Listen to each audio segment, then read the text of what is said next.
What's going on, everybody? Welcome back to another super exciting Art of War tier list. Today, we are ranking my favorite army in the world, Chaos Demons. I also really like Chaos Demons, in case you didn't know. I love Chaos Demons. I was really sad. I actually dropped this army because I felt very frustrated with them for a long time, but I've recently rediscovered my love for them. I understand. Demons have been in a rough shape for most of 10th edition. Their data sheets just weren't keeping up with the way other armies were operating, and the rules weren't supporting it enough. But times have changed. We've gotten stealth buff after stealth buff after stealth buff.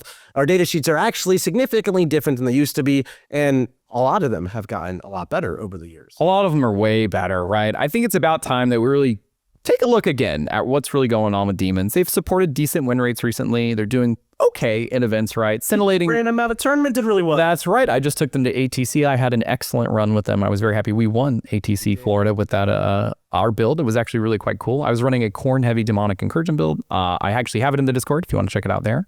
But yeah, I think they're in a really good spot right now. I think they're really playable. They're really competitive, and let's just get into it. Yeah, I'm super excited. But before we get into it, please like the video, leave a comment, subscribe to the channel. It really helps us continue doing what we're doing. And if you want to get into that Discord where you can talk to Michael directly, see about his demon ideas, all you have to do is become a member of the channel or a Warhammer member. You can do so here on YouTube, or you can use the link below to the worm.vhx.tv. You'll get access to tons of content where we help you learn the game and become better at it. And of course, access to our amazing Discord server. Okay, so we're going to go down the demon list alphabetically today. Let's get started. Number 1, Beast of Nurgle. Beast of Nurgle. This guy's awesome. Yeah, I really love this model. Currently, my incursion list, I'm running like 2 to 3 of them. I think you currently run these in almost every single demon list, right? Scintillating is running it. Incursion is running it. You run them in Shadow Legion. They scout 6 inches. They're super tough at toughness 9, 7 wounds, 5 up invul. They're 65 points, which puts them dirt cheap, like cultist cheap, like Action Monkey. Great cheap price point there. With the scout, they can get to those center objectives turn 1, do a cleanse, do an area denial. You don't really care what happens to it. And the best part is it heals. Did you mention the OC3? Oh my God, OC3. How do we forget that? It actually out OCs many vehicles in the game. Many transports and light vehicles are OC2, right? So you can get around that quite easily. And then the OC3 then can match many vehicles, which will matter because if you don't want to give your opponent an option like Storm Hostile, for instance, you can just contest them, which is perfectly good enough, right? Great for a sabotage, great for pretty much all your secondaries, great for also holding an objective down while your big monsters push forward. This guy makes it into pretty much all my demon lists these days. Yeah, I think this is like a solid between A and S tier. Kind of depends on how you really look at this. I think it's a solid A tier because technically he's not mandatory and he doesn't like deliver the show, but he is just completely excellent. Yeah, he's a great like secondary trash piece. There's a lot of alternatives you put there. He's my personal favorite, but he's not auto take. Exactly, right? Like you could replace this with a unit of flamers, for instance, if you had a preference for that, it would be perfectly acceptable, right? So A tier for the Beast of Nurgle. But you know who's next? Belcore. This guy's a beast. The Dark Master. He got a glow up. He's so beautiful. He's so strong. Michael, tell me about it. Okay, so Belcore does like a little bit of everything. I have played, I think Belcore might be one of my most played models of the entire edition. I'm not gonna lie. I have played him in every single Demons list since the dawn of the Index. At the moment, this guy is T11 with 20 wounds, 3 up armor, 4 up invul. He's inherently stealth, which is actually really, really quite useful, right? We have a myriad of abilities now that do matter, right? For one, he's always surrounded by the shadows of chaos. 6-inch aura. That affects your opponent, that affects you, that affects your allies. The greater demons all have like some interaction with this rule, but however, Belcore's is the most unconditional. Yeah, it just works. Shadows for everybody. Yep. Then we have his 3 Primarch abilities. And honestly, you use all 3. All 3 are genuinely usable, which is not true for every Primarch in the game, right? 1 is going to be an aura of reroll hit rolls of 1 for all demon models. That's shooting or fight phase. That's great. This is super good. This is one of the only access to rerolls that demons have altogether, right? And then next up, we have an aura where your models cannot get shot outside of 18 inches if they're within 6 inches of Belcore, also referred to as mini low knob, right? This is great because this guy's on a pretty big base. It's like 3.8 inches wide, and then you extend that 6 inches from there, and anyone just like you can toe in a little tiny, it's not wholly within, it's just within. So you put a tiny little part of your base, can't be shot outside 18. Yeah, that's tremendously good because not only does it mean that your opponent has to get close to you to shoot you, but if he's getting close to you, you can then hit him right back. So you can do a bait and switch type of maneuver. Exactly. Demons really need to draw you in. Now, they do have some movement tricks. There's some advance and charge. There's like uppy downy. There's teleporting and stuff. However, the easiest way to do it is just run out and straight, right? And that brings us to Be'lakor's third ability, which is the Battle Shock one. So in the command phase of your opponent's turn, if they're below starting strength, they're going to have to take a Battle Shock. Now, this is not going to stack with being below 50% strength, but it does mean if you just do a little chip damage with all your many millions of flamers, take a Battle Shock. And the best part of it is you're probably going to be -1 from Shadows, you're going to take D3 Mortals from Shadows, and then Be'lakor is going to heal D3 wounds also. Yeah, this is a huge like wound siphon, right? Be'lakor can just randomly gain way too many wounds. If you just hand your opponent 5 Battle Shock tests, they should fail like 2 of them probably. Line in the middle of right? the opponent's army, 9 inches off of that base is huge. It's a really big deal, right? Love this aura. And that might sound like the worst one. Out of those 3, it probably is the worst one. But you will still use it, especially into games once it gets nitty-gritty against armies with lots of failable Battle Shocks like Astra Militarum, Orcs maybe. Just these games where if you get them to fail their Battle Shock, they lose so much OC. Yeah, this is like a good moment because sometimes you're going to like go second, right? And Be'lakor's in the pit of the enemy, right? So you'll like push him in your previous turn, right? You'll take your real heroes of 1, you'll try and do a bunch of damage. Be'lakor's like in the mess of a bunch of enemy units. You go second, a new battle round starts. So we have to swap Be'lakor's aura. You'll take the command phase Battle Shock one instead. And all of a sudden your opponent's just like, wow, I'm taking like 7 Battle Shock tests. Oh, look, Be'lakor just got 6 more wounds back. That's a huge deal, right? This is a really big deal. So I like that all 3 of these are flexible. And we actually didn't talk about his weapons, which are actually also pretty good. Yeah, probably the best part about him. Yeah, right. So he has a gun, right, which is going to be either a hazard or not hazard. Spoiler, like always hazard this gun. It's 12 shots, strength 6, AP 3 for 1, ignores cover, devastating wounds, hitting on 2s, of course. This gun just wipes 5 aspect warriors off of the plan. Oh, yeah. It has a real shot of like actually wiping 5 Space Marines with a little bit of luck. Sometimes. Especially if you're playing in Shadow Legion, you get access to sustained hits with those reroll ones. That's right. And this gun can actually do some good chip damage to vehicles and monsters and tougher targets because it is also Dev Woods. And the AP3 is just, AP3 ignores cover, so it's functionally AP4. Yeah. It's just great. Great. Just great. And then so is his melee profile. Oh my god, 7 attacks, it's strength 14, AP4, D6 plus 1. AP4 is a huge deal. AP4 melee is incredibly rare. Yeah, AP4 melee, because you got to think about it like this. Melee natively ignores cover because it's just in melee. So AP4 carries hard. 3-up saves don't get saves. 2-up saves get 6-up. Best you ever get is AOC on a 2-up for a 5-up save. That's pretty bad. And I really like as well that this has devastating wounds built in, right? Sometimes you just like roll 2 6s and you're like, yes, please take 2d6 plus 2 mortals. And he's got a sweet profile, which is pretty solid. It's only 1 damage, but it is strength 6. It is AP3. It's good for clearing out those 1-1 infantry. It's strength 8. No. Yes, sir. Yes, sir. So good. Strength 8. Strength 8, AP3 for 1, sustained hits 1. It's really good. 100% It's hate really reroll good. ones. Just make it rain. Yeah, Be'lakor's a clear S tier. You put this guy in every army. This guy, I can't think of a demon army that leaves him at home. Yeah, you put him in every list. Yeah. The next statue we have is going to be the Bloodcrusher. Now, this is a model I really used to love when they had a 4-up invul.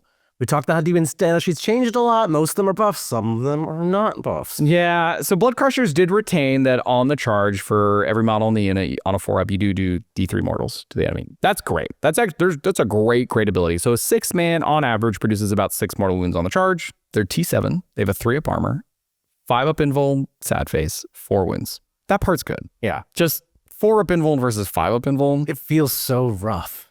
Like, you just die to las cannons and meltas. Yeah. Now, there is an argument that if las cannons and meltas are going at your crushers, they're not going at your monsters. But then there's another argument that if you're running crushers, you could just be running more monsters. Exactly. Right. The monsters are just a little more independent. They just do damage. Like, the only way the crushers truly do damage is they need the Renmaster combo, right? And then so they need a hoop to jump through, and they're not tough. And even with the Renmaster buff, the damage is okay, right? There's no rerolls except for Be'lakor. Yeah.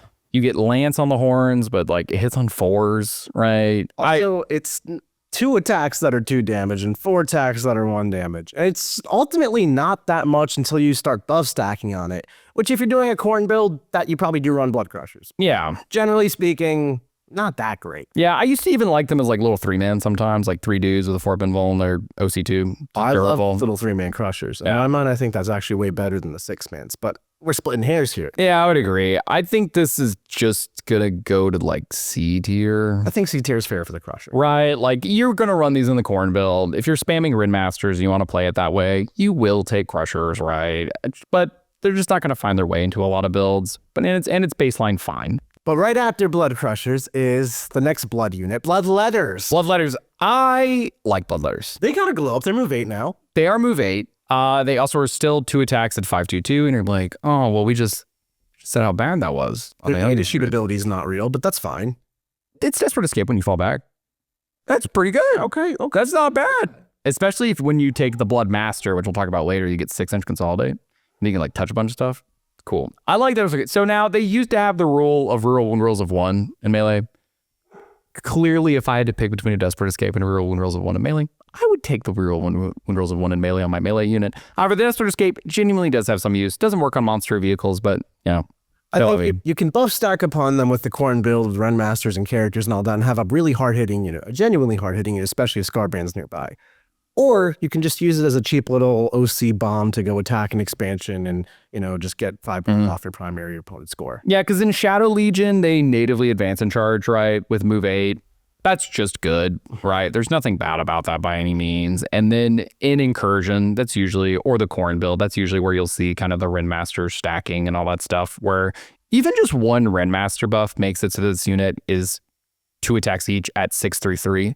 And then now let's explain the combo that like really juices the unit, right? So you give it the Renmaster, right? So they become 6/3/3. That's 20 attacks. Yeah. Pretty good. Then we have Scarbrand nearby, and all of a sudden they each get an extra attack, right? They just have to be with one model, must be within 600 of Scarbrand. That's not too hard to achieve, right? Yeah. All of a sudden we're 30 attacks. That's pretty good. At 6/3/3.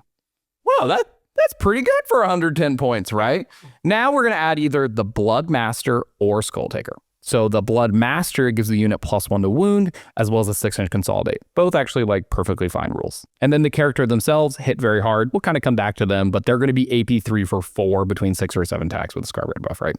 That's pretty good, right? So you can have this unit that is 30 attacks, possibly rolling rolls of 1 if they're next to Be'lakor, 6/3/3, +1 to wound, or devastating wounds if you're a Skulltaker. Yeah, I completely agree. This unit hits like an absolute freight train. You can use it to kill Knights, Satans, Space Marines. So good into killing Space Marines. It's great. Yeah, this is personally why I run the unit right now. I take Skulltaker with 10 of these guys, with the Renmaster buff and Scarbrand and Be'lakor and all the fun stuff. And it genuinely comes close to just one-shotting as a Satan. Doesn't always one-shot as Dan, but it's pretty close, right? And that is a good place to be in the world. I think they go in B or they go in A.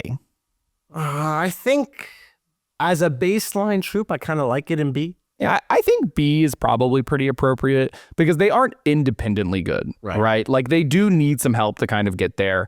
And then in certain detachments, like Shadow Legion, you might just take a unit because they can advance on charge natively and they punch good enough to kill some amount of guys. And you're never building your army on the back of Bloodletters. Exactly. You have a Bloodletter unit or two. Exactly. So I think B is perfectly acceptable. And then they can ascend to greathood through the help of their friends. Yes. Yep.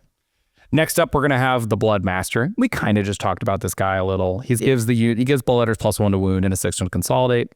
He has 5 attacks base at strength 6, AP 2 for 3. Honestly, I don't love this guy. He's a little cheap at 65, which isn't bad. I don't know, a Bloodletter squad, you're still paying 175. It's not horrible. 6-inch Consolidate lets you tag stuff. Use that Desperate Escape rule. Exactly. And +1 to wound is a good rule. He's fine. I think he can go right next to the Bloodletters in B tier. I think that's exactly. You basically take them in the exact same list, right? So they do the exact same thing, and you usually take the Bloodmaster when you take the Bloodletter unit in most of these Corn builds. So they just hold hands. I think they're just next to each other in B tier, right? Yeah. But I tell you who's not next to each other in B tier. Bloodthirster. This guy is so cool. Yeah. This was a cool in this tier list, TBS tier. That is true. But he just isn't that good. I don't know. Even with Fade to Darkness, even on his best day ever, where he can go back in reserve like a Warp Talent squad, he critically fails to get it done. So there's like some fundamental differences between this guy and Scarbrand, right? So with the base profile, he's 7 attacks, hitting on 2s at strength, I believe 16, AP 4 for D6 +2. Yeah. +2 is a good number, right? And I like that a lot. The difference here is it's D6 +2, right? Mm-hmm. Sometimes he does just kind of biff the roll. Like you're going to get an average of probably 4-ish damage rolls through into most tanks, I would say. If they have an invul, maybe a little more, maybe a little less, but you'll probably get about 4 through, right? And you can roll that and you'd be like, oh, well, that's like an average of like, what is that? Like 12, 18 damage-ish, somewhere around that ballpark. Mm-hmm. But let's just say you just roll a low. Yeah. And all of a sudden you can't Fade to Darkness anymore. And you're stuck there. And it's not even just like roll low on the damage roll. He's pretty reliable at killing a Rhino. You know, a tank without an invul, he's going to wound on 3s and, you know, isn't that tough. But you throw in a Feculent Pain, you throw in Invulnerable Save. Now all of a sudden, like, we're only getting like 2 wounds through after rolling a couple ones to hit, rolling a couple ones to wound, maybe 1s and 2s fail.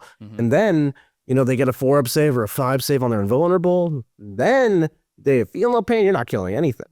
Also, within the Faded Darkness build specifically, he's very vulnerable to Heroic Intervention. Very vulnerable to this, right? There's no way this man is killing 2 things. So if you charge something you want to kill, and then some 5-man idiot squad just charges in to suicide themselves just to keep you there, guess what? You're out of Bloodthirster. Yeah. I also really don't like that this guy's aura doesn't buff himself. He gives +1 to hit for Khorne units, which is very good for most of the other Khorne units because they hit on 3s to 4s base, right? So all of a sudden we're hitting on 2s, and that makes it super reliable. However, he doesn't give himself anything. He does have that into the fight phase, roll 8 dice every 4 ups of mortal wound ability. That's enough. That's not bad. I certainly don't despise this or anything. My problem I find with the Bloodthirster is I need to find a reason to take him when I'm not taking Scarbrand, right? So he's like Scarbrand number 2 in my eyes, right? And there's not a lot of room in list for Scarbrand number 2. I think he's fine in a Khorne heavy build. +1 to hit is a good aura. Also, you do need that in that build. Maybe you do want Scarbrand number 2, as you put it. Yeah. But generally speaking, in most demon lists, I'm going to leave this guy at home. You can run him in a niche way with Faded Darkness and Shadow Legion. It's fine. I don't love it. It is okay. It's too many ways to counterplay it. The only way I'm really interested in him right now is you can take him Incursion, where he is Scarbrand number 2. You give him the Blade of Ongrout, whatever it's called. He gets Or that the King of Blades. Demon expert. Whatever, dude. Silly lore stuff. +2 attack. I'm the lore guy now. You've heard it right that. You get +2 attacks and +2 strength. So all of a sudden he's gonna be like strength 18, which can matter into certain light vehicles that are T9, right? Like Armigers, for instance, are actually T9. That's a breakpoint that matters. And he goes to 9 attacks, hitting on 2s. If you take Be'lakor in this build, sometimes you roll 1s, makes them more consistent. If you're next to Scarbrand, you can get up to 10 attacks. This is technically a lot of hoops to jump through though, with less payoff than what the Bloodletter unit gets, right? Because if you jump through all the same hoops on the Bloodletter unit, they're far more consistent and are going to get more damage.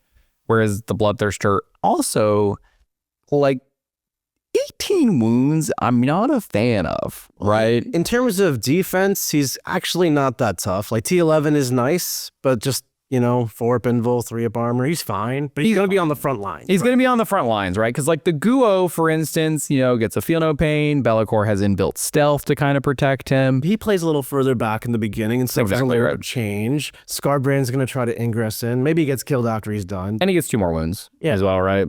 So, you know, it's fine. He is tough, which I do like. That's the big thing about demons now, is that like they're tougher than, once you add it all together, it's like, oh, yes, there are 5 models in this army that are either T13 or T11, all with 4-up invuls. And it's like, what? Fire dragons don't really exist as much anymore. So that's a big It's a big deal. So I think the Bloodthirster, I would put him in B, but I think Nick probably disagrees with me. I do want him in C too. Yeah, Nick wants he's niche. Tell me all the good demon lists that are on the Bloodthirster. Show me them. And that's where I'm going to agree with you, basically. This guy doesn't actually find his way into many lists. I currently have a list on my phone that technically has one, but it hasn't seen the light of day yet. So, you know, that shows how I probably really feel about it, right? Yeah. Ain't the truth. I think data don't lie, folks. I think C tier just is what it is. C tier it is. Next up, we have Blue Horrors. Wow, we're out of the Bloods. Okay. Out of the Bloods into the Blues. I don't like Blue Horse. They don't do anything. Let's get that straight. And they cost 125. That's a terrible place to start. But they infiltrate and they give you some early board presence. I like that they infiltrate. They do give the -1 leadership aura, and that's nice. Yep. That's actually, funny enough, the best place to play these is in Plague Legions, where you're stacking the Battle Shock test and then you can infiltrating on the board early. That's the only like niche build you really play these guys in. The fact that these guys are OC1 and cost more than every other troop choice besides Pinkors really loses me. 125 is too high of a number. This is D tier to me. I actually, the baseline abilities can be perfectly fine if it's a good cheap infiltrator, but it's missing the cheap part. 125 is completely unreasonable. I was going to argue for C, but honestly, D for don't take these. Every time I see them on a demon list, I'm like, it would be better if they weren't there. Exactly. For 15 more points, you get Pink Horse. That's very true. Or 15 less points and you get Plaguebearers. Yeah. Goodbye, Blue Horse. D tier. Next is Burning Chariot. Burning Chariot. This guy's so cool. He comes with 2 Screamers. He's got a little guy, an Exalted Flamer. If you think about it, 2 Screamers and an Exalted Flamer added together should be pretty good. And then he gives you ignores cover, which is a relevant rule. That is actually a relevant rule. So the way you really use this guy is Lords of Change. No, we'll get to them. They're better now, right? They hit 3 damage flat, and you can take ignores cover as one of your abilities, but the ability you really want is sus D3, right? So this allows you to also ignore cover on your AP2 birds and take sus D3 on them. I really quite enjoy that this guy is literally 2 Screamers and an Exalted Flamer glued together. It's pretty. It's like profile for profile the same. Costs a lot more than both of those. That's the problem, right? This thing is like 110, 115. Yeah, it's kind of tough. It's T8 as a 4-up invul. You can make it -1 to hit in Shadow Legion. But that's true. At the end of the day, it's like confused as a data sheet because it's mounted of all things. Not a vehicle or a monster yet. So you can't fire it if you're in combat. If you're not in combat, the 2 Screamer profiles you have don't do anything. Yeah.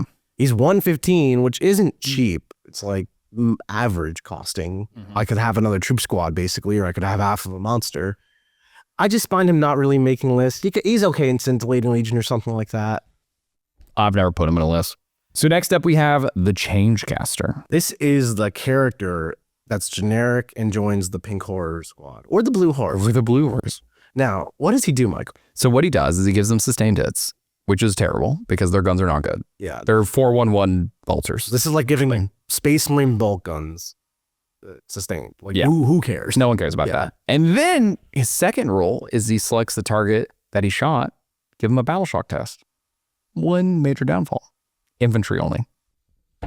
Like super lame, dude. Okay, so I just really wish if this was any target, you could spam battle shocks at -1, -2, maybe even -3, do D3 here, D3 there, D3, poke somebody down, kill a tank that you're not supposed to kill with some magical bullets. No. Instead, take a leadership test. Oh, he failed. Lose a guardsman. Lame. It's the pit. This guy's there. There's literally no reason to take him. Throw him like a football. Yeah, so you can kind of for a little herald like a football. So next up, we have the Contorted Epitome, once a shining beacon of a Slaanesh build, now crumbled to ruin. She used to have this niche ability where she took a 4-up Feculent Pain and tanked for all your fiends somehow with magical stratagems. That got nerfed into the ground. And ever since then, you have never seen her at the table. Yeah, there's not really a great reason to do this anymore. She does have a second ability. It's the Changeling ability. Roll a d6. On a 2 through 5, they're -1 to hit. On a 6, they just can't shoot at all. Yeah, they nerfed what it does, so it doesn't work anymore. So it just goes to the pit. To the pit with this. It literally doesn't do anything. To the epitome.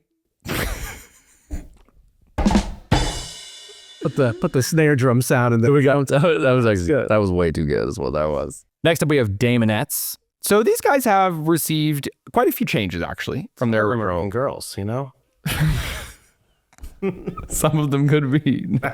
This is 2026. They can be whatever they want to be. They can be whatever they want. They are whatever they want to be. That's right. That's right. Don't do that as Daemonettes, okay? Fights first, all the time. Good rule. And then they have a second rule where at the start of the fight phase, anyone in combat with them have to take battle shock tests. That is a good rule in Demons. That's actually a good rule in Demons. They're also cheap OC2, which I love a good cheap OC2. Yep. And then they have dev wounds inherently on their melee. Pocket Sand. They have a bunch of attack. They're like witches functionally, right? They are so easy to kill. Like stiff freeze. Oh my god, a Stormbolter on a Rhino, my unit's gone type of. Yeah, this unit just die. What they're really good for is just sprinting very fast and running onto an objective and being OC2 and then like being very annoying. If we were in like a melee heavy meta, I think this unit could be really interesting because forcing a bunch of battle shocks to take away interrupts or defensive strats, offensive strats could be kind of cool.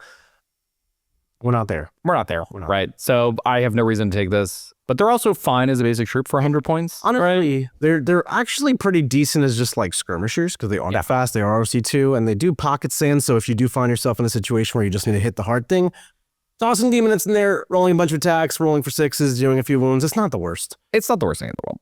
So next up, we have the Foot Daemon Prince. He has a myriad of abilities. He's a lone op within the ranges of infantry units. He got that buff. Yeah, he got that buff like all the other Demon Princes have now received, which is really quite nice. He provides stealth and a 6-inch aura for your nearby demon friends. Any demon. It's pretty good on big monsters or Plaguebearers. You know, anything that's trying to be tough, adding an extra layer is genuinely nice.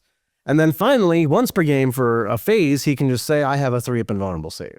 Love that ability. It can be really good. Love it. Because he 10, 2-up armor, 10 wounds. T11 if you make him Nurgle. T11 if you make him Nurgle. And, you know, if you are playing in Scintillating Legion, he can use Flux tokens on a 3-up. That's insane value. Even just the basic CP reroll is really good on a 3-up. I agree. I like a lot of what this guy does. I think where he really struggles is that he doesn't fit anywhere, really. Here's my relationship with Demon Princes in the Demon Codex. For 50 more points, I can get any like amazing greater demon I want. Basically, I can say plus 10 wounds, better rules, better stats. I'll pay 50 points for that. Yeah, so the Footprints just doesn't fit anywhere. He doesn't fit anywhere. So it's a little sad for him. I like all his abilities. I just don't need End Demon's Load. I'll throw this guy in D for don't take that. You let me. D for don't take. He's not that. No, he gives you bad. stealth. We can put him in C. It's C tier. It's C tier. It's You technically probably run him in Plague Legion. he's playable. He's playable. That's all that matters to me in my heart. Next up, let's do the Wing Prince. This guy's a lot cooler. This honestly. guy flies for starters. He flies for one and has leadership rules offensive instead of defensive. yes, the offensive ability is great, by the way. So once per game, he just gets +3 attacks. Right? So we have 6 base, so we'll go to 9 on our big strike. Oh, good number, right? Good number. That's a good number. And then at the start of every fight phase, you're going to select either sustained, lethal, or precision. That's right. And precision, that's the other one, right? And that's not bad. And then this guy could also take enhancements. So there's some real contenders like Argat, the King of Blades. Argat's the King of Blades, or the Neverblade in Scintillating Legion. That's right. Or even in Plague Legion, he actually has some cool potential as well. So there's a lot of different ways you can run him. He actually is like an in-between spot because he hits very hard with the right buffs. He's a little fragile compared to a big monster. P9. It's a little bit where you lose me and like way less wounds. Yeah. He does get into a save though. I like him. I find that where you fit this guy is like, I really need one more damage piece, but like I'm light on trash, so I can't afford to cut one of my trash pieces to upgrade into a greater demon, and it just kind of fits really perfectly.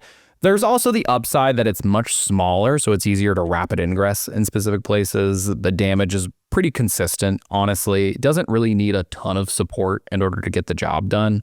I think it's just easier to hide, just kind of good, right? Sometimes that you get recursive value out of this just because it's easier to hide and it just ends up just not being shot, right? I also think he competes well with the Bloodthirster because there is like almost 100 points gap between those two. So at that point, I don't feel like I can just pay for the big boy up version of this. But the Bloodthirster, I might just take an Demon Prince instead. Yep. So I generally like this guy. It's B tier probably. It's definitely better than the Foot Demon Prince, right? If we're gonna throw the Foot Prince in C, we'll throw the Flying Prince in B. I could see them both going down one line. I could see it. I like him in B right now though. I like him in B. Put him in B. We'll see where they're all right. Next up, we have Epidemius. Haven't seen this guy on the table all edition. He provides buffs you'll hear about. He gives your Plaguebearers a 4-up invul. He's got some random amounts of attacks, D6 plus 3, which could be 9. That's Strain 5, AP2 to damage. That could be 9. He's tough. He's 8 wounds. No one's precisioning him out unless they're Abaddon or something. Yeah. How much does he cost, you might ask? 80, 85. 80, 85. That doesn't even sound that bad. But then your Plaguebearer squad, which is your backfield objective holder to start, and then maybe a midfield bully after that, is 200 points? That's not it. It's icky. That's not it. 200 points is way too much. Good rules, good ability. He does have another rule that we didn't mention. Every 7 models that a Legion's Demonica Nurgle unit kills, you get a CP out of it. Right. I'm so used to my Legion's Demonica Nurgle people killing models. You can, that's a rule. Every 7. Every 7. Every 7. Nurgle's number. It's a bit. Dude, even in Plague Legion, I don't want this guy. Yeah, it's just a bit. Which is sad because like all those rules on the baseline seem fine. I think you could run him and you wouldn't even hate him. You would be like, man, this is a good Plaguebearer squad. But then you could have a whole Fleshhound unit also. You know what I'm saying? It's just fundamentally flawed. Yes. Yeah, it's just flawed. And then next we have the Exalted Flamer. Exalted Flamer, what a fun guy. He's a little character. He flies around. He can join your flamers and give him advance and shoot. He himself shoots a pretty decent flamer or 3 las cannon shots, strength 9, AP 3 damage. That's pretty good. It's not bad. And ignores cover baseline. I do like that. He gets fallback and shoot from the flamers he joins. And does he make the flamers faster? He gives them advance and shoot. This guy used to move 12 back in the day, back when flamers also used to move 12 on the index. But he slowed down. He is 9. So he does give the assault. So he does actually give speed to the unit, which is like really quite nice. And then he does have a second ability as well. It's set them in flames or whatever, excluding monster vehicles, select something you shot, On a 4-up, they're -2 move and advance and charge. Very nice. I like that ability. I hate the exclusion monsters and vehicles because that would just be good, but I understand why. They just don't burn, even though monsters definitely burn. I could set a building on fire. You can, it's true, but their flames aren't hot enough. I get that. But they're also made of warp energy, so they should just fake rules it up and use plot armor. But they're not Space Marines. I forgot what it's like to be free. He's a little pricey because he's just an add-on to a unit at 65, but also 65 is pretty cheap. Yeah. He's like very fine. I don't hate it, but I also don't run it. So like, I think he's a fine solo piece. He probably is better off as Blue Scribes, but he's cheaper. He's a fine add-on to a Flamer unit, but then your Flamers are getting kind of pricey, so we run a bit into the Plaguebearer problem. But if you're going to use Pyrogenesis or stratagems to buff up your Flamers and do like damage Kamehamehas with them, it can work. I'd agree, because you can take like 6 Flamers in this guy, and all of a sudden you're like 8d6 Flamer shots that you can buff with whatever abilities you decide to do, and all of a sudden it's like, it will just like kill a bunch of chaff. Yeah. And it's a ton of wounds with 4 Binvolved, and it's a good Overwatch. Is it C? I think it's at least C. Certainly above D. I'll put it in C tier. I'll accept C. I'll leave C tier. I'll leave C. The Feculent Gnarlmaw. Skip. It goes in the trash. It's a terrain piece. It doesn't do anything. It can, I truly couldn't tell you a single rule. I know it gives cover. That's your demon arm. That's so cool. It's in the pit. You know, did you know there used to be competitive builds that centered around the tree? That's incredible, actually. The tree used to be a 7-inch aura, a fallback shoot and charge, advanced shoot and charge for your Nurgle demons. So you just like took hordes of Nurgle demons and just flung them around the table. And they infiltrated, so you started them in the middle of the board and stuff. That's kind of cool, actually. Yeah, it was. That actually is Probably awesome. That's so funny. Then we have Fiends. Friendly Fiends. I do like them. I don't like the changes they received. As many Slaanesh models were victimized by the change. These guys used to move 14, and I moved 12. I'm so over Fiends, dude. 4 wounds, 5 Invuln. They have what? Is it 4 or 5 attacks? I think it's 5 attacks each. 5 attacks. 5 attacks each at like 5/2/2 dev wounds or something along those lines. They have a rule wherever you fall back for them, you have to take a desperate escape. I'm assuming it has the same monster or vehicle exclusion that everybody else does. Fiends are not tough. Nope. They're like they're slightly tougher than a Daemonette, but they're multi-wound models, which means like damage 2 and damage 3 like is efficient into them all of a sudden. Mm-hmm. They are really pricey for the defense you pay for. Their offense is like, I might kill some space. Yeah, they're like 30-ish points a model. Yeah. Around there. Like 3 Fiends charging 5 Intercessors probably doesn't kill them, might kill them, could kill them. But I don't feel safe about it. And then I trade, and that's like their best job. That's the best thing they can do. Yeah. And as a 6-man unit, they can't all of a sudden punch up into tanks. No. They're still strength 5. They can't all of a sudden kill things like Terminators. They're still stuck at that top. They're AP 2, they're 2 damage. Any sort of AOC or -1 damage will really hurt that. And then they kill 10 Space Marines, but you're paying 220. And then you're all going to die because there's 6 Fiends. And they're huge. They take so much space. Yeah, I really liked when they had the -1 to hit aura. That was actually really useful on the Slaanesh focus builds. You could make sure that your keeper Shalaxi was always -1 to hit, and you could stack -1 to wound with the mask and like all this other -1 attack from Shalaxi and all this cool stuff. But that's all been taken away. They're just like a skirmish piece that you don't need. Look, you can play them. It's not like you're taking the Feculent Gnarlmaw. Yeah, It's right. not a good unit, in my opinion. The Slaanesh focus builds, of course, will still take it, but You shouldn't be playing Slaanesh focus builds. I'm sorry. It's true. for a Slaanesh enthusiast. You know, enjoy the world how you like. they took that away from you, and they didn't give it back. No, you're paying for the sins of about 2 months. It's true, actually. It is exactly about that. Mm-hmm. Next up, we have the Humble Tzeentch Flamer. I love this unit. I Yeah, think it's it's good. criminally underrated. 65 points, you get 3 dudes, 4 Benvils, 3 wounds each. They fly, they shoot flamers, they can do an Overwatch, good for actions, very tiny, deep strike. That's great value. Or you can take a 6-man, in which case it's 130. They fall back and shoot natively. They can actually do credible Overwatches. They can pretty much reliably decimate like 10 Guardsman type models, 10 Eldari bodies, annihilate 5 Aspect Warriors. 100%. And like 6 Flamers will win a 1v1 against 5 Space Marines every day of the week. Maybe not in one go, but I'll kill like 3. They'll kill like half a guy and then I'll kill them. And that's just kind of value over time because they just fly around. You can't tie them up. Yep. I really like this unit. I think it's quite good. Very underplayed, I would say. What do you think? I love Flamers. I use them as a very common trash piece in my scintillating builds. If I I'm going to fill out 3 Beasts of Nurgle first in a lot of my list. Then I'll move to Flamers. They're like my second favorite 65-point trash unit, which is a perfectly fine place for them to be. I think this is an A-tier unit. You just run them in many, many different builds. They're incredibly cheap for what they do. 65 points is just like big thumbs up number because of deep strikes. So just good unit. Yeah, very tiny footprint. Can do so much utility for you. Great. Love it. Flesh Hounds.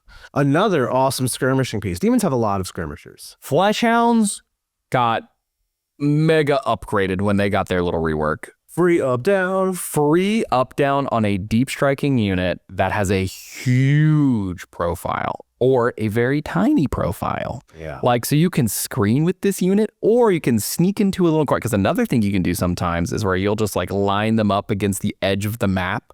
Because your opponent will like, they'll screen you, right? But eventually they'll run out of enough stuff to do it. And you could just like shimmy your way into your opponent's deployment zone and like get established locus or something along those lines. I love them. The way I play them right now in my incursion build is my Plaguebearers take it to home field and then they leave and go play the game. And then the Flesh Hounds will up down screen my home field until they're ready to go play the game because my opponent can no longer attack my home field. And then I just get an extra unit. 75 points. They move through walls. They have 15 attacks at 5-on-1, which will genuinely kill like 5 Eldari models or like a good chunk of guardsmen, stuff like that. They're incredibly fast. They're move 12. A lot of ways to advance and charge them. They up down. They deep strike. We talked about a lot, but here's some more things we need to mention. 3 of Feel Pain from psychic attacks. I have literally had 5 Flesh Hounds charge into Magnus and keep him there for 2 battle rounds. It's a huge deal. It's insane because he's not willing to fall back and just not shoot me for a turn. 100%. No way. He's stuck. He's in jail now. Also, if you want to go the corn route, Flesh Hounds can come in 10 minutes. 150 points for 30 attacks, 40 near Scarbrand, great base profile to play with. Throw a couple Runmasters on that. First one is 6-2-2. Then we get to 7-3-3. It gets to pretty heated damage very quick. That is pretty funny. Is it just S tier? S tier. It's just S tier. It's a fantastic unit. Yeah, it's amazing. Next, we have the Fluxmaster, who's significantly better than the Changecaster. So when you put the Changecaster on a disc, he not only moves faster, but he also forgets to give his unit sustained hits and battle shocks, but instead gives them -1 to hit and battle shocks. So much better. Yeah, Horrors are a defensive unit. Horrors want to sit there on an objective, OC24 up invul, sometimes -1 to hit, sometimes -2 to hit now, and then just split and be annoying. Adding -1 to hit to that horror unit adds to the annoying. It's really good. I like them in scintillating sometimes, right? Because you can have a pain core unit that's, and what's the big thing is they're -1. It's not stealth. It's -1 hit in shooting and fight phase, right? Which is a really big deal. And then you can use the roll a d6 strat. You can't hit beyond that number. And you can make this unit functionally -2 to hit, which is really cool, right? I like this guy. His second ability to flip a 6 is okay. You use it occasionally. You can't use it on the pink cores. Unfortunately, you can only use it for him. That's okay though, because they fixed it. Now he can, in fact, do D3 mortal. That is true. It is definitely on that. So he does get to do D3 mortals, which is a cute little smite. Also in Scintillating Legion, he can carry enhancements, which if you're not going for 3 Lords of Change, you actually do struggle with. I would agree with that. I like him as the holder of the Improbable Shield, right? 4 up, feel no pain, aura off him. His base is a little bit bigger than the other small guys, right? He's also very fast. And then all of a sudden, your pink cores are 4 up, feel no pain against Psychic and Mortals, because Mortals are one of the big things that kill them, right? Yeah. So you can perspective. Great Unclean One. The Chongus! Yeah, I love Fat Boy. I love him. Oh, that is kind of like it is kind of a great Unclean One. I do like it. This guy's great. So he did lose his 4 up, feel no pain, and my reaction when I first read this was like, they killed demons. I know. They killed the great picture. I was so real. Yeah. I was like, I saw that. I was like, let me throw this model at the wall. Yeah. I was like, killed me. I was like, never running this guy again. Useless. It turns out T13 5-0 Philippine is great. Yeah, he's actually still like actually out as unkillable as he was. Yeah, I honestly think if he still had the 4-up Philippine, Incursion would like be a cracked army at the moment. Right now, I just think it's very good instead. You generally will only run this guy in Incursion for that 5-up Philippine. You will occasionally see him in some other ones. You'll definitely see him in Plague Legion. Yeah, people who are into that kind of. Yeah, because the auras are good on him. Like the fake Bellacore aura for the you can't shoot me outside 18 is good on a Great Unclean One, right? I do like that. So that's only the 2 places you're going to see him. However, I think the Incursion Great Unclean One is so incredibly good. It's just S tier. He defines how that list plays. 100%. It is the plan is built around him. So S tier model, No questions asked. His melee's been upgraded. It's strength 10 now, D6+1. It's better. The sweep is a little bit better. His Flamer actually kills like chaff that try to contest his objectives, which is really important. Yep. And the -1 toughness ability is really relevant. That's a big deal. Yeah, and he makes your Plaguebearers toughness 6. That he does. The toughness aura is actually really nice. You can have T10 Beast of Nurgle, T6 Plaguebearers, T13 Rotigus, T9 Plague Drones. We'll come back to them. S tier. Just S tier. Next up, we have Hellflayers. Hellflayers, the Syll'Esske Chariot that everyone forgot about. Yeah, there's not much to say here. Hellflayers actually were really cool in 9th edition. Before they legendsed all the chariots, and when the Syll'Esske were at their peak of rerolling wounds and all that, I actually had thought the chariot build was really good. Yeah. And I was like ready to get on the table a bunch of times. I was painting chariots, and then they just put them in the box. And then they took them out of the box. And now I have Hellflayers, and that's what I got. So no Syll'Esske Chariots here. Sorry, folks. Just put them in the pit. To the pits. Yeah, not much to say here. I had that chariot back into ancient Rome. Next, we have Horticulous Slimux, the coolest demon model in all of the land. He is the actual coolest demon model. I own one, and I desperately want to play him, but there is no reason to play him. I should have played him in the Christmas game. That was such a miss. Oh my goodness. You could have played Slimux in the Christmas game. That was the time. Oh, you missed. Oh, you missed. I threw for you have to go back to the comments of the Christmas game and apologize. You need to go in there and make a comment that says, I'm sorry, I didn't play Horticulous Slimux in the game. Folks, if you subscribe to the channel right now, I will do that. Yes, that's right. That's right. And then you need to comment below and remind Nick to go comment and apologize deeply. I will. We can make an I'm sorry video. I will. If we get 100 likes on the comment, someone has to make this comment. Slimux shame. Yeah. And then if we get 100 likes on that comment, I will make an apology video. Okay, that's good. We'll make it a short. Oh yeah, this is gonna be good. This will be great. I am sorry. I'm deeply sorry to all of the Nurgle fans that I missed the opportunity to play their favorite model that has actually never seen the table because we are a competitively focused channel. Yeah. So what does he actually do? He has his choppers. He's got Mulch, the big snail. Yeah. He joins some beasts in Nurgle because that's a thing. He himself is mounted. So he doesn't get to go through walls, but those beasts, they are beasts, so they could go through walls. Right. He's gonna, with that big oval base he's got to anchor those boys down. Yeah, so he gives them reroll charges. That's what they need. Everyone knows about beasts that are reroll charges. And then he corrupts buildings to make them always in the shadows of chaos. That's actually what he does. That's super neat. But you see, the thing is though, is all the demons that really need shadows are already always inside of it. In the Christmas game, I could have put Slimux on the field, and then all the presents that I stole from Michael could have gone in his little trolley on the back of the snail, and would have carried that off to victory as a win condition. But I missed the opportunity. Slimux shame in the comments. Also, Slimux shame. The other sad thing is that 2 Beasts of Nurgle plus Slimux is like, I'm pretty sure close to the same points as a Great Unclean One. And you're just taking a whole Great Unclean One at that point. So this guy does go to the Heart of Darkness. The Heart of Darkness? So he's got the Heart of I was going to say D for don't take that. No. Which you're not supposed to take it. There's no reason to ever take this model. He's actually so forgotten that I forgot he was a model when I was building my all Nurgle list. Yeah, I'm sorry. I salute you, buddy. Slimux shame in the comments. If we get to 1,000 likes, I'll make a video directly addressing GW about the Horticulous Slimux problem. That could be even better. 1,000 likes on the Slimux shame comment. I like it. All right, we'll do it. Next up, we have the Infernal Enrapturess. This model hasn't really done anything the entire edition. She has a harp. She also looks very cool. The harp is somehow a las cannon, and I think she brings back D3 destroyed Daemonettes from your Daemonettes. That's right. Lose 3 at a time, I'm sure. Yeah. So this goes in the pit. To the pit. Next up, we have Kairos Fateweaver. My favorite, my bird, my boy. He has so many rules. At the start of your command phase, you can take a leadership check. You pass that, just gain a CP. Demons love CP. They do love CP. On top of that, let's make him a Vector. Giant bird base, giant flying monster, very tough to kill. Give him a Vector. That's awesome. Demons like a Vector. Also, he's in direct fire. Strength 9, AP 2, D3 damage, D6 plus D3 shots.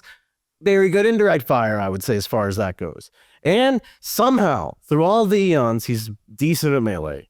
It makes me that. Strength 8, AP 2 for 2d3 damage. 2d3 damage. I've killed way more tough things than I should kill with that. Yeah, occasionally you just are like, oh, I did just do like 5 damage to this tank. How did that happen? Dude, elite infantry, he's an elite infantry. He is really good at killing elite infantry. He's really good at it. Should he be? No, he should not. Well, here's the issue with Fateweaver. As much as I hype him up and I love him, somehow his indirect fire gun is the most unreliable piece of crap in the game, and you can't even trust it to kill 5 scouts. Yeah, so it's 6 plus D3 shots blast. Yeah. Hits on 4s. Sometimes you roll 1s with Bellicor, so it's like 3.5-ish to hit. Yeah. That's not bad. 1s on 2s. It used to be AP3. Now it's AP2 with the change. I mean, woe is me that my guy's 3 damage flat now and lost an AP, right? Yeah. But it does matter for his indirect profile. So the indirect doesn't really do much anymore. Shooting him directly is perfectly serviceable. The problem is a regular Lord of Change to shoot much harder than Kairos does. However, Kairos provides significantly more utility to your army. This is the eternal choice. Damage and efficiency, utility. Now, there's a lot of schools of thought that say all that utility is something a monster mash style demon army probably does need. Yeah. And you certainly see him like in Scintillating Legion. He's definitely a bird that you see all the time. You see him in Incursion too. But he's also like stats inefficient per point, and that's tough to deal with. I would agree. He's pretty squishy, right? He can just like, he's T10, 4 Binvol, and 20 wounds. The 20 wounds is kind of his saving grace, really. He's tough. 24-inch range is also nice. But the issue is the 24-inch range doesn't really matter because he's the Factora. He's kind of in there, right? So he's a little counterintuitive in how he really works. One head sees forward, one head sees backwards. Yeah, that's accurate, right? So that right there. I, however, will say I still think he belongs in A tier. He belongs in many demons lists, right? He's very playable at the moment. I think that's a good model with good rules. He's just competing with a lot of very good creator demons at the moment. And then depending on your build is whether you'll take him or not, right? Fateweaver for president. Also leave that in the comments. All right, next up we have Mr. Karanak. I like him as a model. I have never played him. Karanak is he's a Fleshhound add-on. Add-on would be a good way to put. He's a enhancement you could give Fleshhounds. So like he's 75 points, which is the same as 5 Fleshhounds. So I would pretty much always take 5 Fleshhounds before I take Karanak, and once I've taken 3x5 Fleshhounds, I'd probably take a 10-man before I take Karanak. But if you want to hit that damage ceiling, you can take 10-man and the Karanak, give them roll advances and charges, as well as he is really good at the prey target. Yeah, so he's 6 attacks at strength 6, AP 2 damage, which isn't bad. Maybe character 3. Once you start adding Rendmaster buffs and Scarbrand buffs, like that's a really actually good profile. And then you can reroll wounds against the prey target, like you said. Yep. So if you make the prey target, say, a vehicle or a Nightbringer, you can hurt it pretty decently. And that's about all he really gives you. Yeah. That's fine. It's not that great. Fleshhounds are a utility skirmish piece, not a damage piece. In a Cornville, they could be. They technically can be. I think the problem is you just have better things to stack all your buffs on. This is like option C for me of all the things I want to stack my buffs on. C for C tier. C for C tier.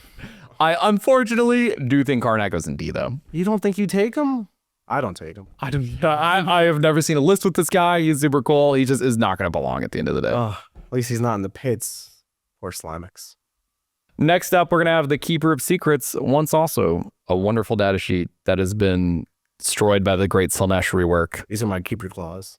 No 5-up, feel no pain on this model was real bad. Yeah, they just die. They really just took that off of her. And she's -1 to hit now, which is cool. But that's a lot different than 5 Feel No Pain. She's not like free to kill. Her problem is not her durability, actually. Her success used to be her durability. That's true. That is true. It used to be her durability. But now, fine. She doesn't have 5 Feel No Pain, not supposed to be durable. I get it. The real issue is she's strength 8. Yeah. That's the issue. When you wounded rhinos on 5s, can't kill rhino. 240-point monster, you might as well be a Tyrannid. If the Guo can be strength 10, so can the Keeper. The Keeper's allowed to kill rhinos. It should be allowed to kill a rhino. I got an Armiger. Like, theoretically, she's actually decent, good even, at killing elite infantry. A lot of 3 damage attacks, AP 3. And the +1 AP is actually a good rule for Slaanesh models. I don't hate it by any means. And like, she's cheap enough at 240 where you can run her and like you can spam the profile a bunch of times and be like, wow, I have all these keepers that are too cheap for what they are doing. But it doesn't do anything. Yeah. You just run to a tank and you're like, well, I wound you on 5s, 3 damage. Ooh, you're still here. You barely got hurt. Ooh, that didn't do anything. And that's not it. It's not tough. It doesn't kill. It doesn't do anything. C tier? I think that's generous. It's not D tier. It's not in the same category as the garbage in there.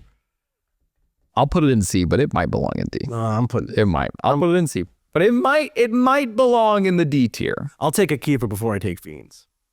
Okay. Next up, we have the Lord of Change, who received its beautiful glow up recently. This guy used to have a big damage problem, and they turned damage D3 into damage 3, and all of a sudden that damage problem is just gone. Yeah, so the old problem with the Lord of Change is that his whole thing was damage because he didn't have any utility abilities, and then he didn't really do damage, so he just kind of existed. Yeah. And you took the Everstav one because he shot good for what it was, but now the Everstav Lord of Change, amazing. Scintillating Legion, just take a bunch of Lord of Change, you just shoot. Right? You just shoot as your heart's desire. With Pyrogenesis, you can kill really big stuff. You can be Strength 13, AP 3, ignores cover, maybe Susty 3, maybe lethal. You don't take lethal. 3 damage flat. Pretty good. Just good. This strike is great. I think this is just a clean S tier at the moment. Scintillating Legion itself is built on the foundation of birds. You run birds in Incursion. You could even run birds in like Shadow Legion. Birds and Shadow, honestly. Fine. They're more than it. I was like, that's just good. Yeah, I could see a Be'lakor triple bird Shadow Legion list. That is actually just most of Scintillating Legion. Yeah, birds are just super great. I like them a lot. Yeah, birds, I think they're S tier. I'd agree. Next up, we have Nurglings. These guys do infiltrate. They're 4 wounds each. They have a 5-up invuln, but they're OC 0, so they actually can't complete most secondaries, which is really a big deal. They're cheap. You have 40 points, but you don't have 60 points. You take some Nurglings. You throw the Nurglings on the back. They'll screen your backfield for the cheapest you could possibly do it. You need an infiltrator to like scout block your opponent. You can just do it. That's pretty much all they're good for. If I have 40 points, I take them. If I don't, I leave them at home. They're fine. They're like B tier. Yeah, you play them occasionally, but that's really it. Yeah, they fill your list out. Yeah. Next, we have Pink Horrors. Now, I used to really like Pink Horrors back in the index. I would almost always run at least a 10-man, but the game has changed a lot since then, right? I think Pink Horrors have a place. I don't dislike them in any real capacity. I think they do a job. They do it well. That sometimes the job is inconsistent if your opponent can just kill a 10-man. Yep. When Pink Horrors work, it can be a little bit oppressive even, where they just lock down an objective and just split and split and split. And into certain profiles, it's pretty insane. Yeah, I like them. The problem is that Pink Horrors have like 2 modes. The I live forever and I've split and I've done the thing. Or they have the I have died. Yeah.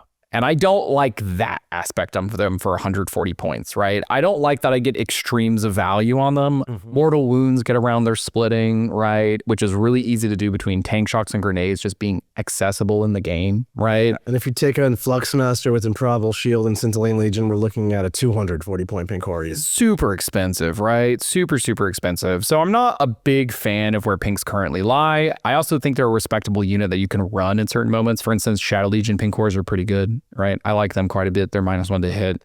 I think they're solidly in B tier. I think they're just average. They're a perfectly average demon unit is the best way to do it, right? Yeah.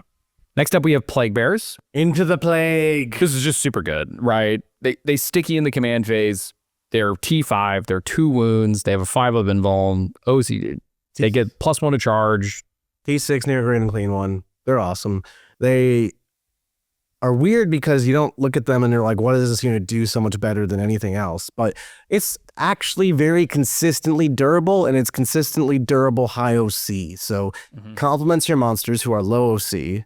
It's durable enough that like bolters aren't very effective into them. Pretty bad into them, really. Even things that are like 2 damage and consistent, like heavy bolters, will wound you on 5s if you're near a Great Unclean One. And then on top of that, if you're just like jamming them up and tying things up with them on objectives while your monsters are pushing, no one's really going to bother with them. No, that's a huge deal. And there's so many times too, because it's 10 separate models with 2 wounds with a 5-up invuln. Occasionally they just randomly live. Yeah. And since they're battle line, you resurrect D3 models. These guys, if they pass the battle shock test, right? You can just be like, oh, whoops, here's 6 more extra OC on this objective. Like, anytime you can get a midfield sticky objective off, it's super powerful. It's super, super powerful. You can up down them for 5-inch charges. Like Lock your backfield down. they can lock the You don't have to backfield think about down. it. Yeah, they're incredibly flexible. This is S tier. You should take them in every single demons list. Every demon list should start at 1890 because you have 10 Plaguebearers in it. 100% agree. Next up, we have Plague Drones. From S to trash. Holy crap. The Heart of Darkness. Dude, they're not Heart of Darkness. Get out of here with All right, they'll be in the. Everybody can be a Horticulous Slimux. They could be in the pit. They don't do anything, like actually zero things. They do give reroll wounds to your demon of Nurgle. I have literally never made use of this rule in a way that I care about. I tried one time for a while and I still couldn't do it. Like I really tried. Like I really tried to make this work. I'll just shoot this thing at a tank before Guo charges it. Somehow it just doesn't work like that. They don't fall back and do anything. They're insanely easy to tag because they actually can't kill anything. And then they're like flying tough OC2, which is like cool, but when you pay over 100 points for 3 OC2 bodies that aren't that tough, you're like, what am I doing? Yeah. Yeah. There's no reason to take this unit. If they could fall back in action, fall back charge, I would enjoy them to just bump into people and be the thing tying them up. But I'm the thing getting tied up, and I hate that. And they're also really big. They're very easy to get shot. Incredibly easy to get shot. And like tough, but not actually tough. Yeah. Yeah. D for don't take that. You don't think they're in the pit? I think it's unplayable. Stop. It's still tough. It's OC. Applied. Okay, fine. Unit. Fine. We'll put in. Plays Warhammer. We'll put in D-shirt. It's in the pit in mine. But I'm generous. I'm a generous god. all right. Next we have the Poxbringer. This guy does receive play in one particular build for demons. It is going to be the Plague Legion build. So he gives -1 to all battle shock tests within 6 inches of him, and obviously in the battle shock detachment, that's just good, right? He doesn't really see play in anywhere else. Yeah. But he's good there. And he gives crit 5s actually to his unit. That's pretty good. Actually, in Plague Legion, I like this guy a lot. I run 3 in my Plague Legion list. He's a -1 battle shock warrior, like you mentioned, which is super synergistic. I don't really take him ever outside of that because it's just, I'm not trying to make my Plaguebearers like that. Yeah. Offensive tools. You could. It's just Plague Legion. Plague Legion. It's just Plague Legion. In Plague Legion, he's very solid. I think this guy's a B tier. I have him in C only. I have him in C tier only because he receives quite literally no play outside of a synergistic detachment. C is here for niche picks. It's awesome in C. I agree.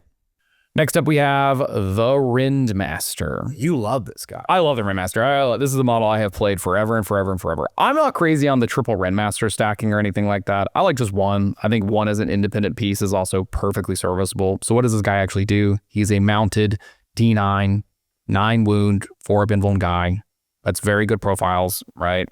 He has good attacks, right? So he's going to have 5 attacks with the Blade of Blood, which is like the Bloodmaster blade. So it's 623. And then 4 attacks that are just Bloodletter attacks at 522. Then at the start of the fight phase, he points at something when 18 is invisible with him. And then he gives all Khorne units +1 strength, +1 AP, and +1 damage. Yeah, that's really good. He also rerolls wound rolls into character and monsters and heals D6 whenever he kills one. That's pretty sick. That's a lot of really good rules. So the buff stacking is incredible because it turns your Bloodletters to strength 6 when we most vehicles on 5s. AP3 is great. And damage 3, that's just insane. Starbarrier and Sweep goes to damage 3. Flesh Hounds go to damage 2. Like you said, just 1 is really nice quality of life on everybody. And then he himself is a beat stick as well as a tough piece. Not super tough, but you know, another dude that's toughness and a 4 pinball is going to go along. He's tough enough at the end of the day. Yeah.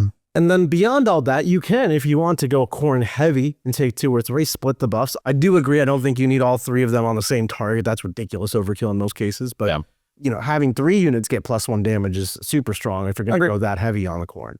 This guy, I think, is criminally underrated. I'm glad you like him. Love him. I think he's an A-tier choice. A-tier choice. I think it's super solid. You will run this in many, many demon builds. This when you run. It's all part of the Khorne package, right? You all kind of run it together. So if Bloodletters and all them stuff are hanging out there, he's hanging out with them. Right?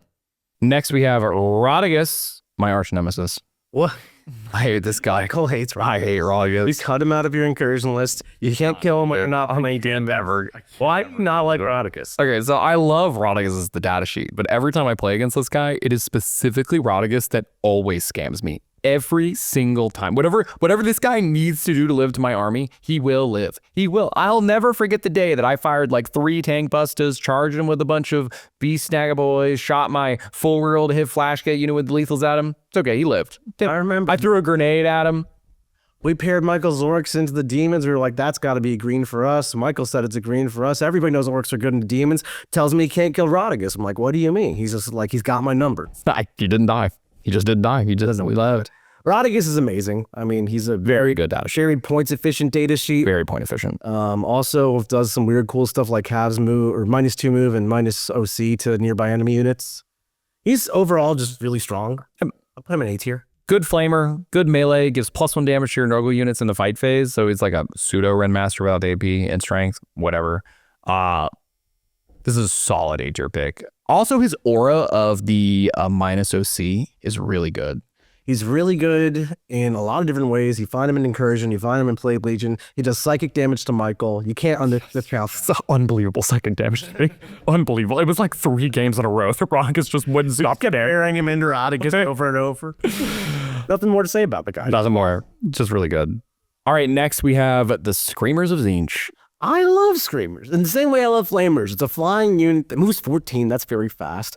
3 wounds, 4 bindle. That's just tough for almost any profile in the games to get. Very point efficient too. I believe 80 points for them. 80 points for those guys. Or, 6 for 160 is not bad either. Very linear in effectiveness, but, 18 Screamers, and especially in Chablis with -1 to hit, screaming at your opponent. Actually good attrition. Really good. They're super good. You can res them in Shadow Legion. You can give them the -1 to hit in Shadow Legion. In Scintillating, you are great up. You're the best Puppet Master target because you have to see the unit. So that stupid long tail that's a nightmare to play with is all of a sudden the biggest buff on the planet for your model, right? They also do flyover mortals, can be very useful. Yeah, do you think these guys are A tier or B tier? I think they're A tier. I'm fine with A tier. I think Screamers are excellent. Screamers are a great unit. I'm always happy to have Screamers. Always happy to have them. Next up, we have Seekers, a unit Michael doesn't like, but Nick does.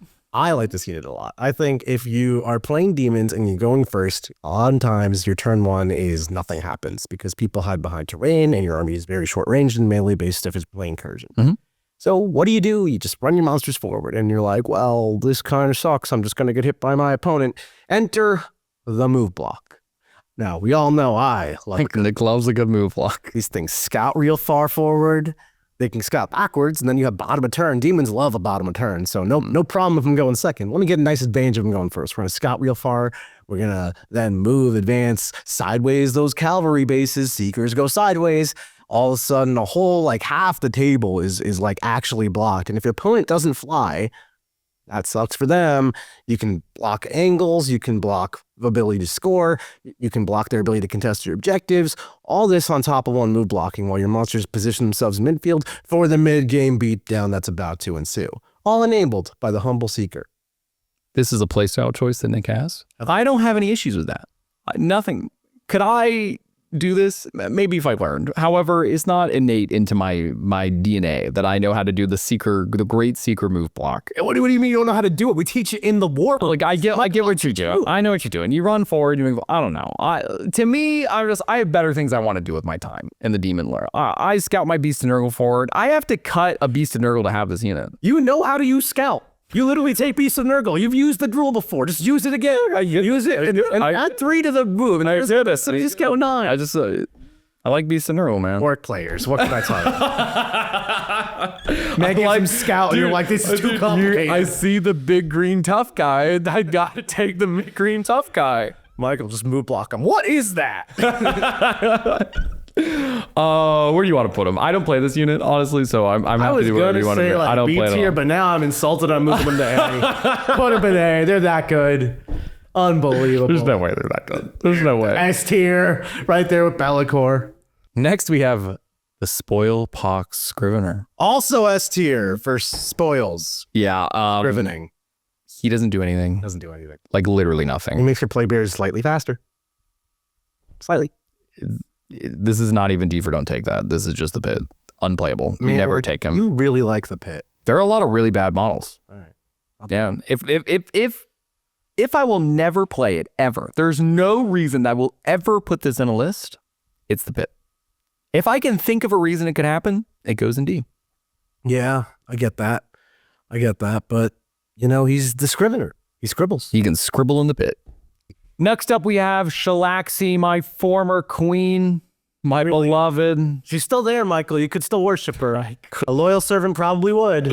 I am not a loyal servant to this model. Dirty York player. That's what you are. Okay, so yeah, Shalaxi used to be awesome, and she's just not anymore. She doesn't have a feel no pain. She doesn't have -1 tags anymore. She lost the good version of her rule because she used to reroll all hits, wounds, and damage rolls in the fight phase against character vehicles and monsters. She only rerolls some of these things under her prey target now. She used to be like a god killer. And now she's going to try to kill that rhino that the keeper can't.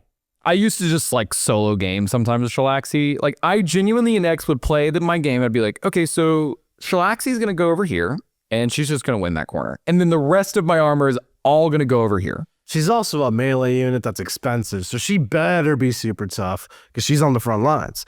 No. She has a giant shield. She's really not tough at all. She's actually like not any tougher than a keeper except 2 more wounds. Bye, Shalaxi. Bye, Felicia. Like D tier? No. You put in the pits? Put in the pits?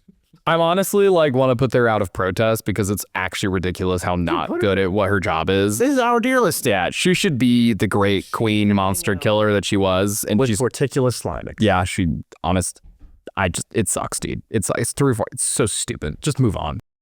Next up, we have Scarbrand, actually a good named Greater Demon.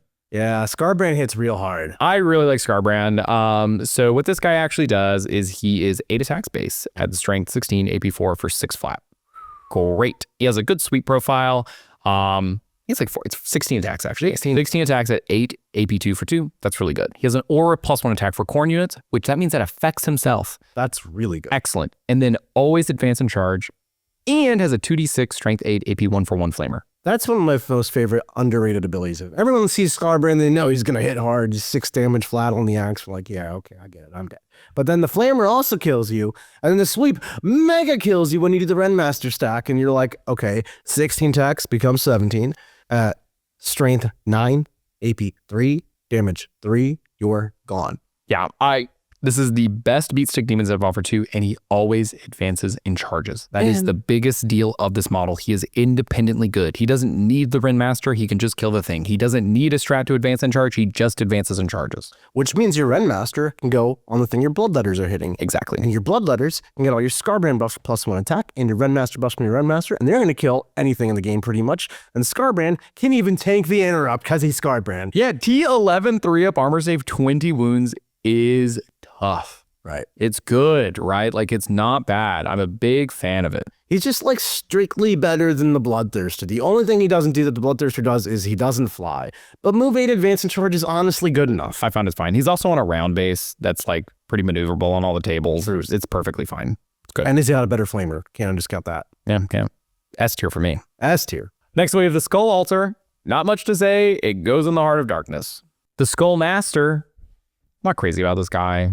He's the guy that joins the Bloodcrushers. He leads the Bloodcrusher. You don't need that. You just don't. Then all of a sudden that unit is like wildly expensive and it's already not that good. You want a 3-man cheap skirmishy Bloodcrusher unit? I don't hate it. You add a 4th guy for the same cost as 3 more Crushers? I do hate it. When you're a 6-man, that's more efficient. And then if you add him to get to the super squad where he's actually making use of his rules and doing the best he can in terms of buffing, and you have 7 Bloodcrushers and you're paying 300 points for it, that's not good. No, he goes in the pit. You really like the pit. He does go in the pit. Yeah. But Michael likes the pit. There's no reason to play him. Next up, we have the Skull Cannon. Now, I know what you're thinking. In the pits. But no. He does more than that. He does more than that. Fires a cannon. That cannon might kill a Space Marine or 2. Who cares?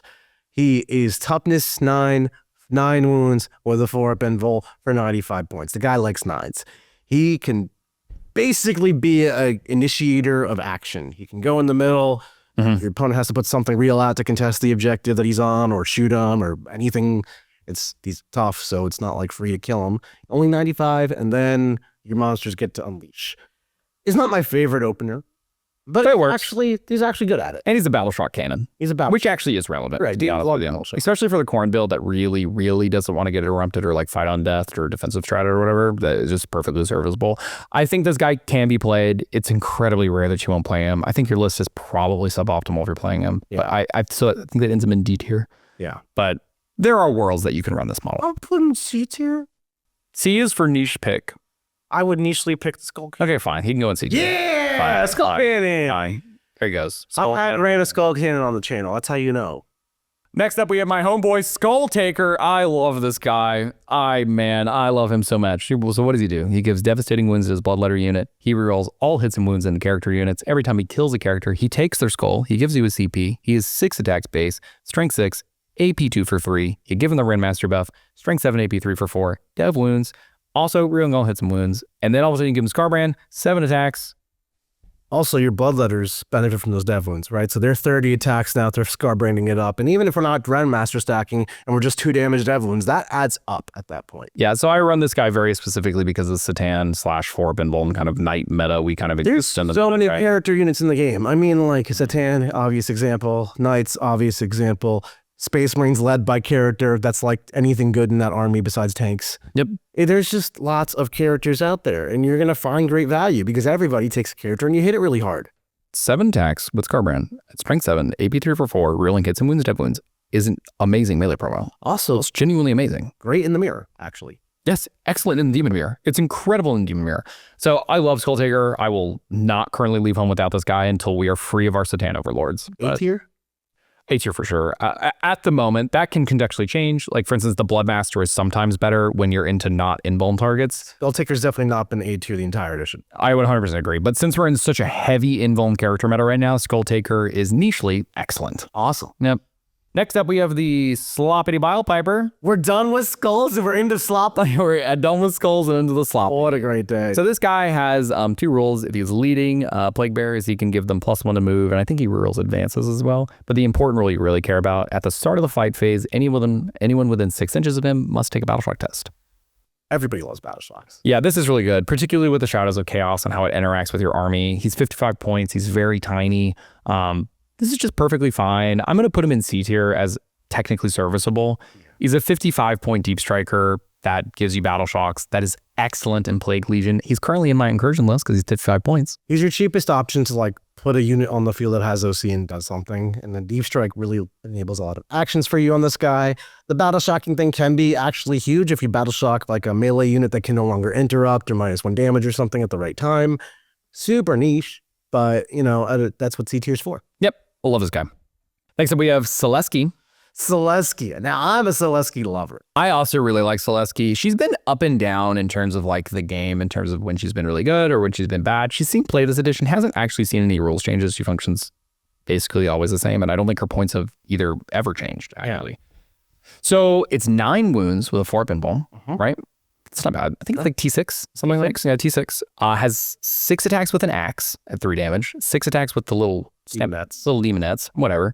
Has a whip, a 2d6 flamer. Devlin Flamer, even at that. And then gets back up on a 2-up with full wounds. Now, there's a few incredible things about her. If she's leading a unit, she also gives your unit crit 5, so your Daemonettes are going to be like slamming dev wounds on 5s, which can be useful for hitting harder targets. If she's solo, which is my preferred way of running her, she's a very dynamic piece. She shoots a pretty good Devlin Flamer. She has 12 attacks in melee. She stands back up, as we all mentioned. And she's a 50 mil base that can rapid ingress. So similar to that Sloppity Bilepiper energy, but rather than using her as a action monkey, use her to rapid ingress a not completely well-screened backfield, and then go annihilate some cultists and steal their home field. I've used her like that a million times. Into elf matchups, guardian matchups, where she's standing up, getting value out of flamer and melee. Yeah, disgusting. Crazy in the elf matchup. Syll'Esske to me sits solidly in B because she has a hard time making it in the list. I think she's a really excellent data sheet. 120 is expensive in current times. I actually think her biggest downside is she's assassinate and bring it down twice, and she's not hard to kill. I would agree with that. She can be pretty points pinata sometimes. Like, Syll'Esske enables assassinate, bring it down far easier for your army, and I'm not a big fan of that either. I think B tier is perfectly fine place. B tier is a good place for her. Yeah. Next up, we have the Blue Scribes. Lovely little lone op. To me, he's like the definition of a lone op. He doesn't really do anything. He has a mortal wound ability. He's anti-psychic attacks. Those never come up. And then he is 75 points. He flies. He is a lone op. Yeah, that's pretty much it for me on that guy. He's perfectly serviceable. It's like debatable C or B for me. It's just perfectly fine lone op. Nothing weird. And the next up, we got Changeling. Yeah, Changeling, no lone op. So I really, really like the Changeling because I think he just offers such a large amount of scam potential in the game, right? It's like ridiculous. So every time you target the Changeling, you must take a Battle Shock test. If you fail that Battle Shock test, you just can't hit him, and you're going to take D3 mortals if you're in the Shadows of Chaos, which you normally are probably going to be, and then you just can't hit him. Like you just can't touch him. And he has a second ability where on a 2-up, or sorry, a 2 through 5, you're -1 to hit in the shooting phase if you're within 12 inches of him, and then on a 6, you just can't shoot.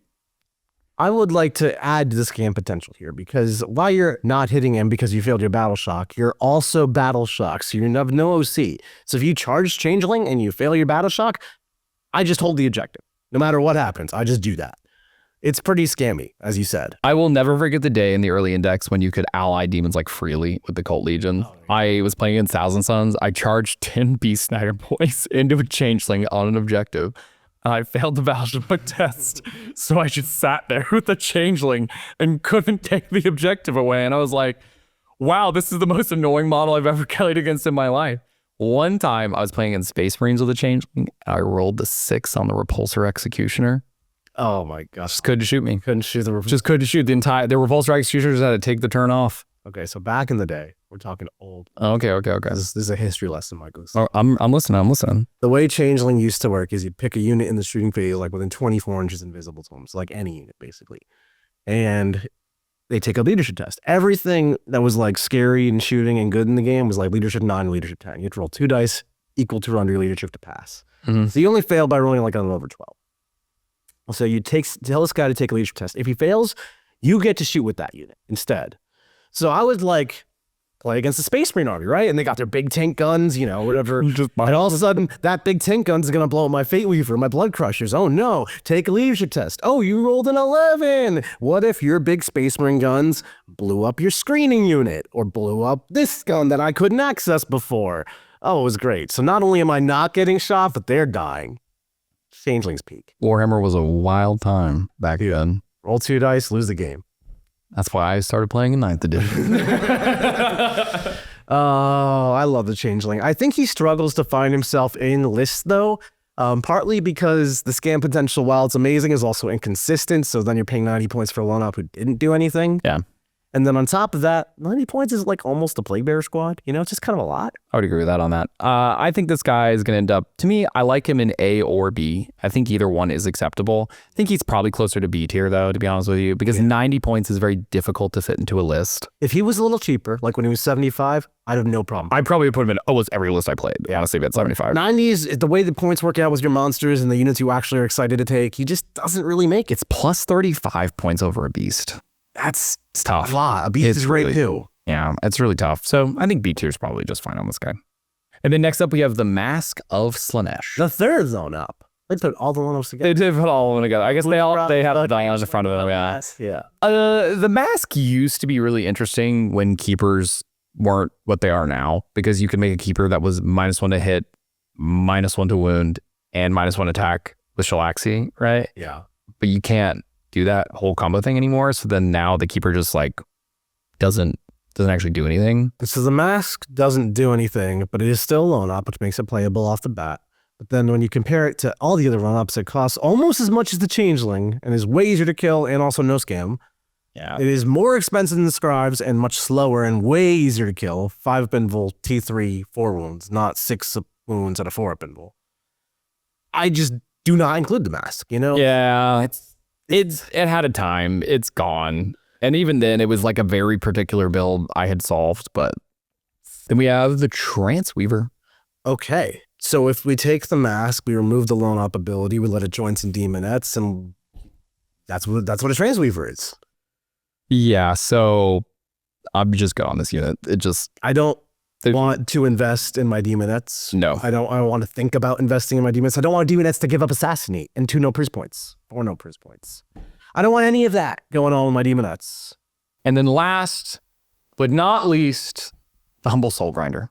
Soul Grinder. What a cool guy. I really like the Soul Grinder. The Soul Grinder is like truly a tragedy of woes. He's like, actually incredibly points. it's a really good point efficient model. It's T11 with an armor save, with good melee. You can take a decent gun depending on which god you decide to take. It interacts with a lot of the greater demon rules. Honora's, he does like really well. It has good OC.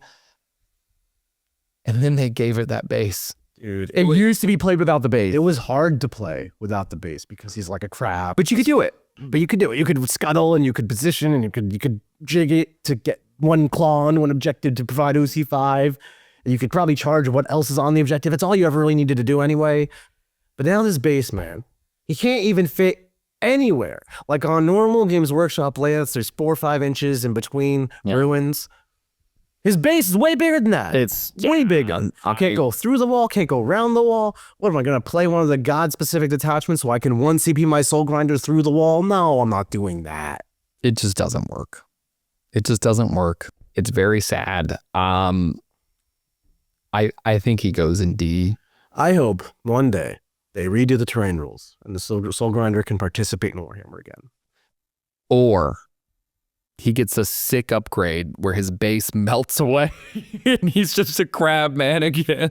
Maybe he can 1-inch deep strike into combat.